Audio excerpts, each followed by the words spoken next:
They were moving forward to talking to the people in Luwero, and His Excellency, while launching his campaign in Luwero, talked about the fact that that was his best during the war, and he talked about the history of why Luwero is very dear to his heart. And in the launching, there were only 70 NRM delegates who were seated there, and those are the people who are going to go down to the local person and tell them Museveni's message. Now, as I read for you Chagulanyi's manifesto, I'll let Tariq take us through the NRM manifesto and tell us what exactly His Excellency talked about while he was there. President Museveni yabadde e Luwero era nga tukimanyi bulungi nti gundi ekitundu ekyo yagasse Luwero Nakasongola ne Nakaseke. Yes. And ekitundu ekyo bwe kitunulira kiri stronghold ya NRM mu Uganda ono kubanga wali opposition member of parliament omu yekka ye Lutamaguzi. Yes. Abasigadde bonna abali awo ba NRM. So NRM okuba Museveni okuba nti atandikidde mu kitundu ekyo kino okuba nti alina kyabadde agezaako okuba nti alaga. Agadawo okuba nti akonsolidatinga obuwagizi obudde bw'alinayo mu kitundu ekyo. So yameetinza abantu be naye before nga Museveni tandika kugenda mu kitundu ekyo okuba nti meeting abantu nga bw'omulaba era yabeereddwa effumu n'engabo atandise olutabaalo. Omanyi mu Buganda wano singa omuntu aba agenda mu lutabaalo aweebwa effumu n'engabo eyo kati omusajja atandise olutabaalo lwe banakwesa amusekerera naye nga bwe tukoma ku point abakulu ab'enjawulo ddala ba MPs bakedde mu kitundu ekyo bagenda nga batambula nga bannyonnyola abantu biki ebina okuba nga basaba bawagire NRM. Era ne president bwe yavuddeyo yayogere n'abantu ebigambo bingi yamitse obondo obw'enjawulo abavubuka abaani muna yagenza abasinga district esatu nga bwe tuzimenye yagenze ngala abantu naye president bwe yamaze yavudde yane nadda mu State House Nakasero n'aba nga yakoze summary okuba nti ebintu ensonga ezikwata ku bantu ezirimu bannaluwero bannakasonga ne Nakaseke yazitegedde. Kyenagambye nti abantu baneeno yazifunye abantu baneeno abali mu campaign eno bagenda kufuna obuzibu nti kubanga bo tebalina structures Museveni zaalina kubanga yalina abantu abagenda sobola okugenda ku ground n'abaako ne baako bebategeera abantu balina bulumi ki bebalina. So kati waliyo Museveni najja natanga okubanga atulaga biki ebikoleddwawo mu kudda olweggulo ke yakomyewo okuba nti yabadde mu State House yatulaze mubagamba nti tewali kikoleddwa simanya Nakaseke Luwero abantu bakaaba yasona twaga nti mbutuufu yateekawo with creation abantu yali tetambula bungi n'agikwasa amagye gagabidde abantu n'atwaga nti akagaba obukadde bw'emmwanyi bulinga mu obukadde bubiri endokwa z'emmwanyi mu kitundu ekyo. So nagenda nga tulaga omu ku omu abalede ne evidence nga weeri nalaga abantu ab'enjawulo abadde nga bagabirwa emmwanyi ebitooke ebibala ebisolo ng'embuzi ente. So nabanga batwaga efaananyi kimu ku kimu nga twaga ne bakozeemu bangi betwaze nga bazimbye n'amaka naye yagambye nti wealth creation eno yali obuzibu bw'ekyayina y'ensonga y'ettaka era nga abantu bangi bagobeddwa nnyo ku mataka era abantu bangi ettaka balina ettaka tebasobola okuba nti balima kuba yagala abeere nga creatinga population nga abantu balima emmere ey'okutundako then n'ey'okulya.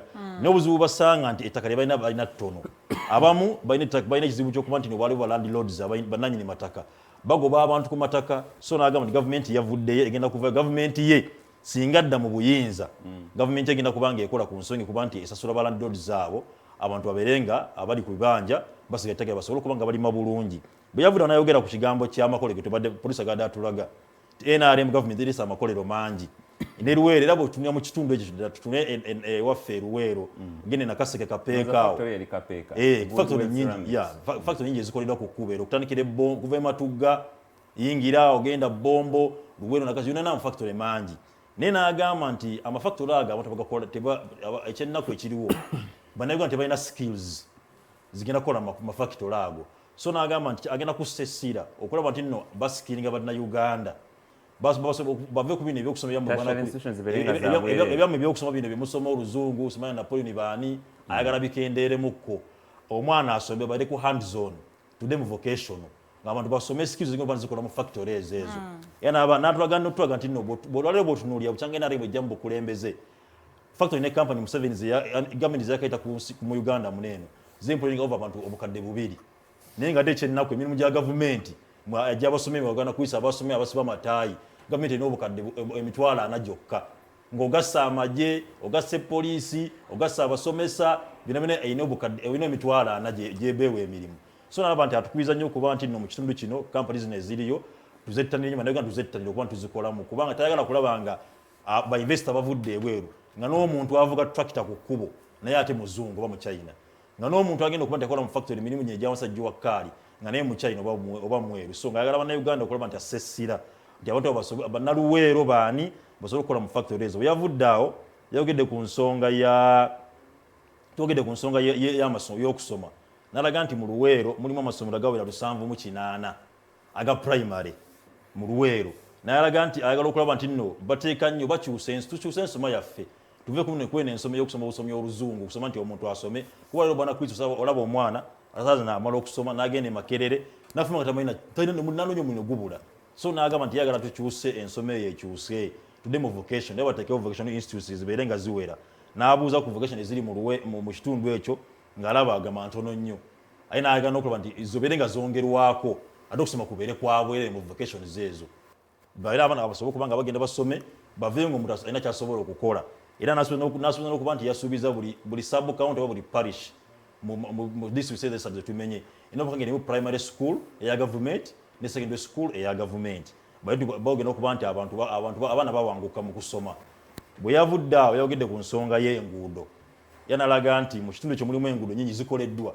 kituufu nze nange ndiweeyo olaba nti enguudo tamaka ye atambudde nankubadde mulimu obugudde buno bwemwasanjala bwe tuyita bwemwasanjala mu lulimi Oluganda bwana Kristo ayinza okumuza kyeki zamalamu weevale nnyo nalaga nti ayagala basseeko essira era yatulaze ekibalo nti bwe kibanga kilomita mwekolebwa obukadde 26 yagenze abala nti bwe ziba 10 ziba ssente mmeka bwe kityo so n'agamba nti yatasikinze abakulembeze abali mu kitundu ekyo baminisita bali mu kitundu ekyo ba MP bali mu kitundu ekyo ne sekretarieti yennyini emuyambeko basobola okuba nti balaba nti ebintu bino bikolebwa nayogera ku oluguudo olutwale waffe nga oluguudo lwa Matugga lutuuka ekapeeka lwa Lutamak naye ng'agala luddemu lukolebwe nayogera ku nguudo nga eza Hoima Road Nakwaya Kakinga agala zibeere nga bazikola bulungi babeere nga ate oluguudo baba luwalakasenga luno lwakusigala nga lwa ttaka ayagala bawalakate bateekemu maramu ate era balunyege so luleme kubeera nga bakolaga dibyenda ngalye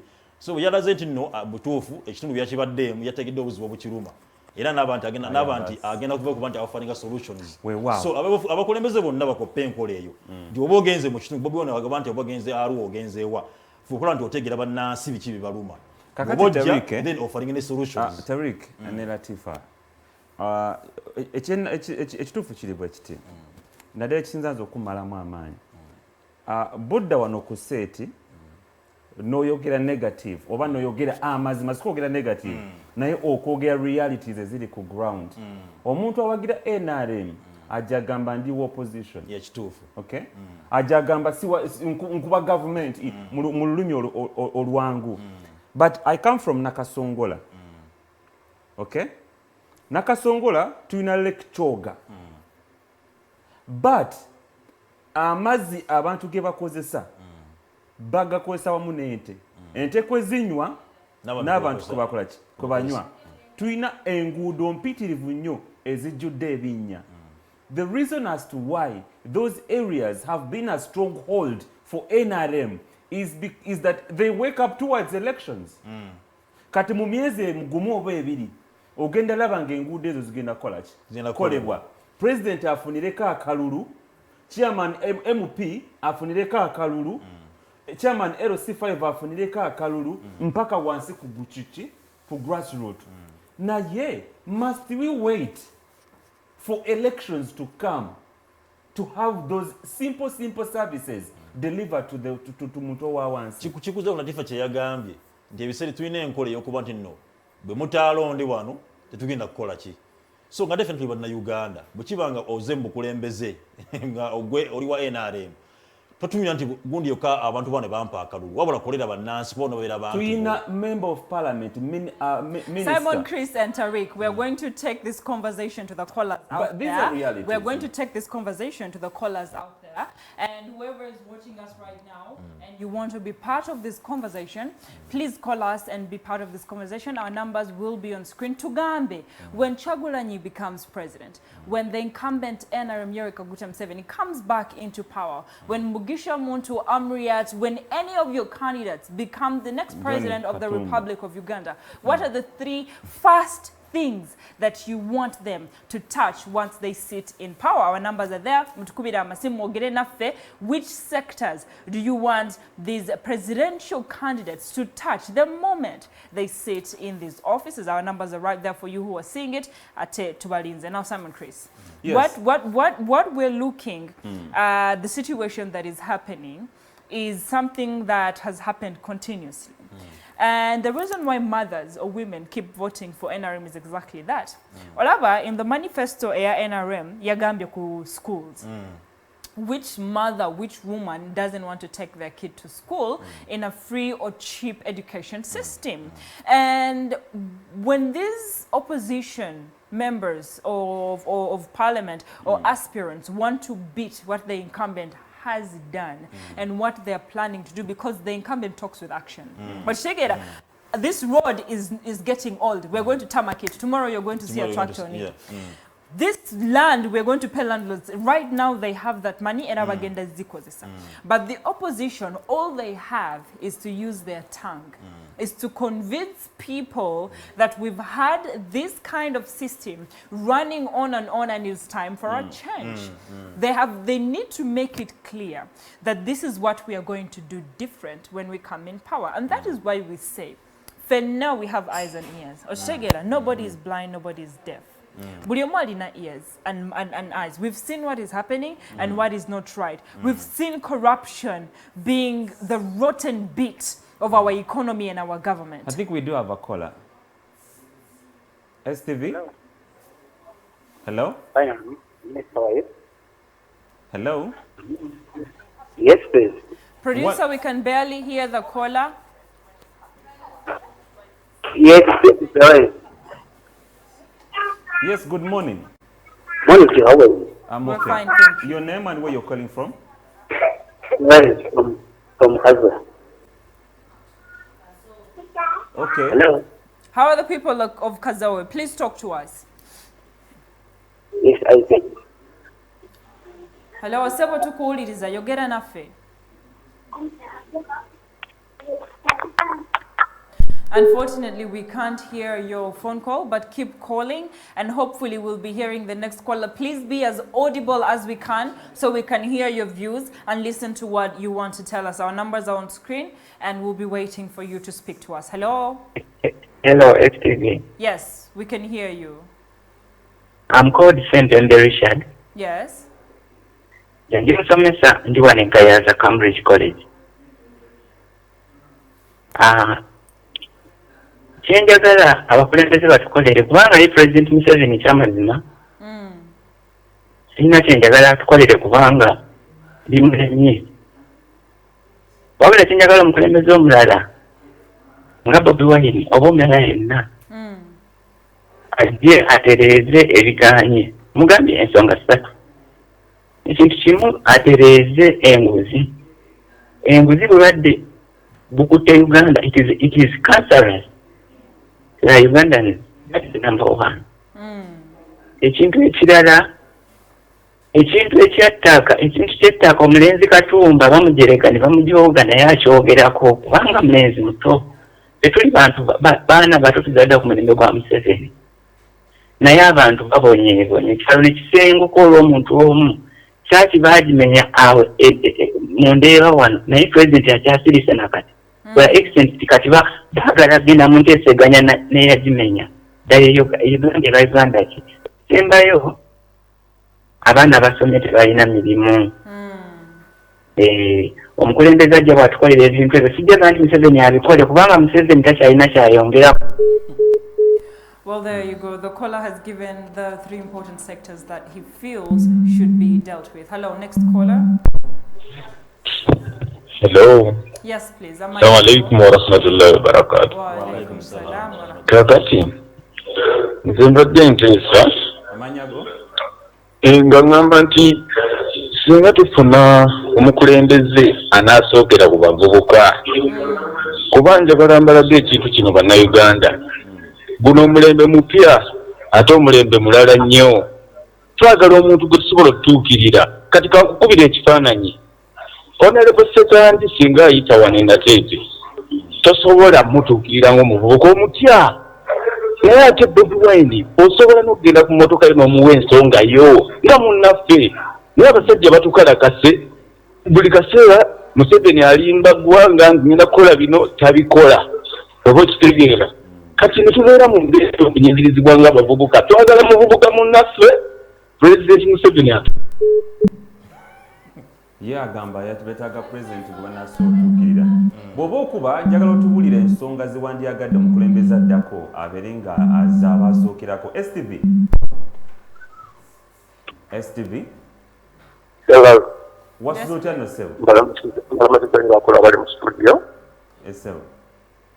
Wamanya nti tebwa Sentonge kunja wano mu Kokonjeru. Sodera Ssaabasajja eri Bulikwe.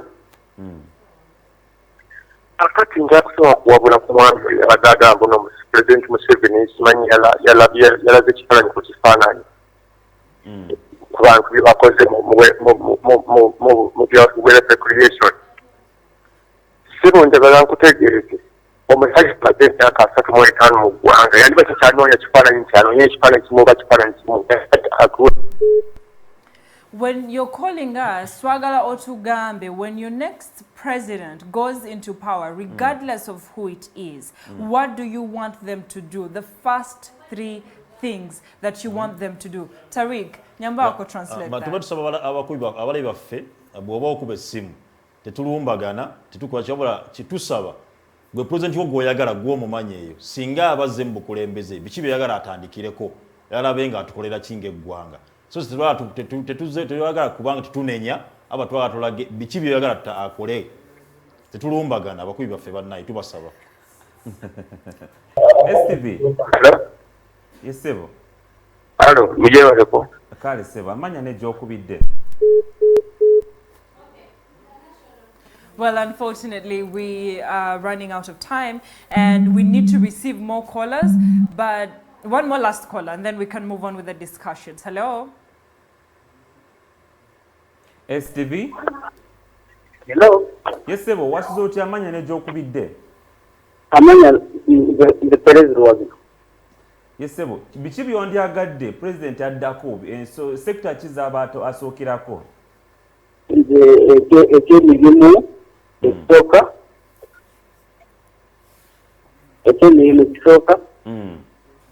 ekyokubiri ekikyaffe agitenderezeemu nga tekuba abantu tesa abantu ekyokusatu Esebo ekyonjala ddala buli omu abeere n'eddiini mu Uganda eyinza nnyo ekitazo. Okay. Kale Sebo, tweyanzege. Here's the thing about what I've heard from a lot of people.